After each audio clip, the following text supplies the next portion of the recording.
Hello and welcome to another Motion Industries how-to video. My name is Tom Clark and I'm your host. And on today, we're going to show you how to relubricate solid housed industrial ball and roller bearings. And in order to do that, I'm going to bring on my special guest, Mark Zubak. He's with Rexnord Corporation's Bearing Division. And Mark, welcome to the program. Yeah, thank you, Tom. Got a lot of stuff on the table right here. What are we going to learn today? Tom, first of all, let me explain why this demonstration is so important. Lubrication is the #1 cause of bearing failures. Okay. Over 40% of bearing failures are caused by some kind of mishap in lubrication. So if we get rid of that lubrication negligence, everything works, we take care of it, the performance, our equipment works better, and we get extended life. Exactly, Tom. Okay, all right. So what do we got going? Okay, well, we got our grease gun. Okay. We've got our Rex brand ZA2307. We've got some rags. We've got some grease samples to take a look up. And, of course, we've got our PPE. All right, you got yours on. I've got my PPE on, Tom. Always wear your PPE. Tom, lubrication reduces friction and wear. The way it does that is providing a small lubrication film between the metal surfaces.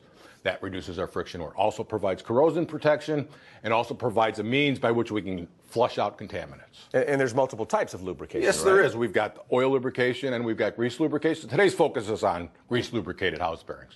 You know, someone like me, I'm not really sure how often, what's the amount. How do I know what to use? Well, we've got charts. Right, charts. Everybody's got charts. Everybody's got charts. Right. And it's a good starting point. Yeah. I prefer what I call the clear method. Okay. What the clear method is definitely, it defines the whole lubrication process. Is that an acronym for something? It is an acronym. Okay. We got C for clean, L for lubricate, E for examine, A for adjust, and R for repeat. Oh, okay. So the first thing we want to do, Tom, is we want to take our rag and we want to clean the area around the seal lip so it's nice and clean. We're going to clean that up? Clean that up. All right. Let's see. How's that? Good job, Tom. Not bad? Okay. Good job. All right. Next, we want to lubricate the bearing. So we're going to use our grease gun and we're going to lubricate the bearing till we physically purge grease out of the seal lip. We actually want to purge the grease. Well, purge, that's not good when it comes to seals, though. You know, that's not necessarily true, Tom. But for the most part, this is a purgeable bearing. Bearing seals are designed in house bearings to purge. Right. We want them to purge because we want the contaminants to come out. Okay. How are we doing there? Oh, we got a nice little purge there. Okay. We got that off there. I see the purging. All right. CLE. Examine? Examine. Okay. We got to examine. So we want to evaluate the condition of that grease. You know, we want to take a look at that grease. We want to feel it between our fingers. Oh, okay. All right. You know, so we're taking a look at it. We're feeling it between. We want to feel for grit, maybe some inconsistencies. Feels nice and smooth. Yeah, good grease because, we got a brand new bearing here, so that's what you're looking for. Okay. But when you're out in the field, obviously that could be a little bit different scenario.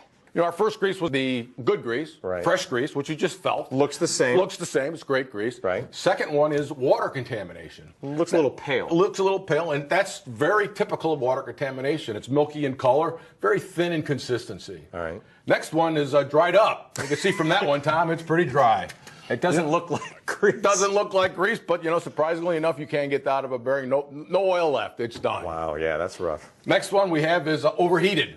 You know, generally black in color. You know, could even turn into carbon dust. What I do to my burgers on the weekends. Exactly. Yeah, exactly. You don't want that. And then our next one is incompatibility. Doesn't get along with the bearing. They fight. Yeah, they fight a little okay.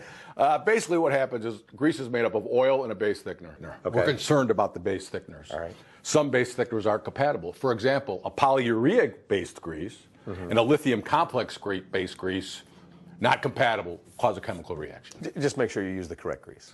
You want to use the correct grease, but there's no one perfect grease. Okay. You know, we want to take a look at the application. We want to look at speed. We want to look at load. We've got to look at environmental conditions. We've got to look at the compatibility issue. Okay. And now that we have that examined, what do we do? Next thing we want to do is we want to, our frequency obviously isn't working, so we want to adjust our frequency. Okay, CLEA, adjust. So we want to adjust our frequency. We've examined our condition of our grease, so we want to adjust the frequency. And my step is always to cut it in half.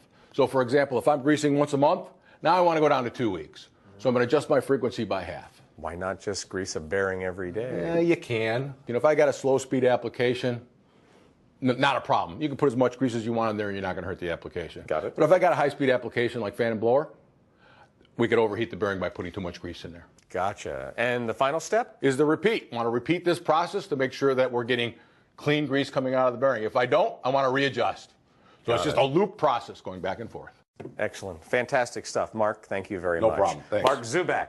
He's with Rexnord Corporation's Bearing Division. If you have any more questions, need some more information, don't forget to contact the Motion Industries branch location that's nearest you. Hopefully this will help your practical application. And as you saw, I wore my PPE during this entire operation. Make sure you wear the proper PPE for whatever the job calls for. And don't forget to look for other how-to videos from Motion Industries with me, Tom Clark, as your host. Thanks for watching.